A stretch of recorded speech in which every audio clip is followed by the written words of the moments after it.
Hi, and welcome back to another episode of the Mortgage Musketeer, where today we're going to be talking about important updates for self-employed borrowers. So the biggest thing to deal with here is guidelines change all the time.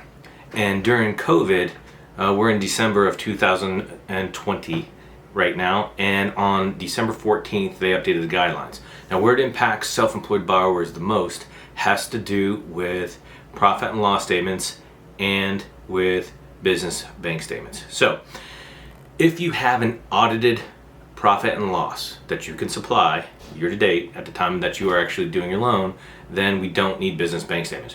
If you do not have an audited profit and loss statements, then we're going to have to get 3 months of business bank statements and your profit and loss. And your profit and loss needs to reflect the income from the business bank statements. And this is where it can be really, in my opinion, unfair to self-employed borrowers. So if your 3 months of business bank statements aren't necessarily showing the income that you've had for the past couple of years, then they're going to go off of what's happening in your business bank statements.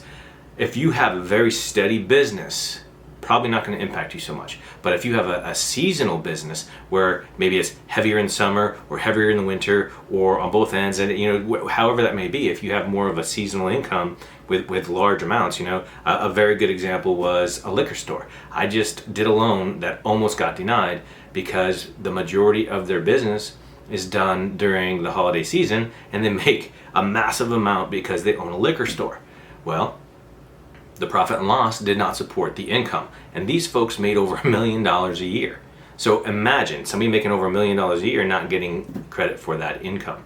All right. And we were able to navigate around it, but it was super tricky. And I actually had the help of some brilliant processors that helped me navigate through that. But another example was I had done a purchase loan for one of my clients a couple years ago, and it was pretty straightforward. Self-employment, made it happen. Just closed it, and it was one of the most difficult loans that I have ever done because the guidelines have tightened up. So super important that if you have gotten pre-approved as a self-employed borrower before in the past couple months and you haven't purchased a home, reach back out to your loan officer and ensure that you still qualify, because there's a chance that you won't, because the guidelines are more stringent. Now, if you haven't got pre-approved, understand that they are going to be looking, because of COVID and because of the fluctuations and business shutdowns and all that, they're just making the guidelines tighter to ensure that they have a solid loan. So if you are self-employed, it is imperative that you understand that you just don't automatically qualify.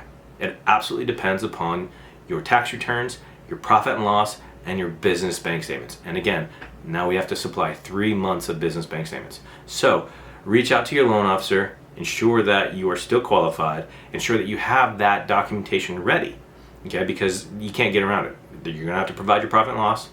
If it's audited, fantastic, but I know that does cost some money, depends on your CPA. If not, then your business bank statements.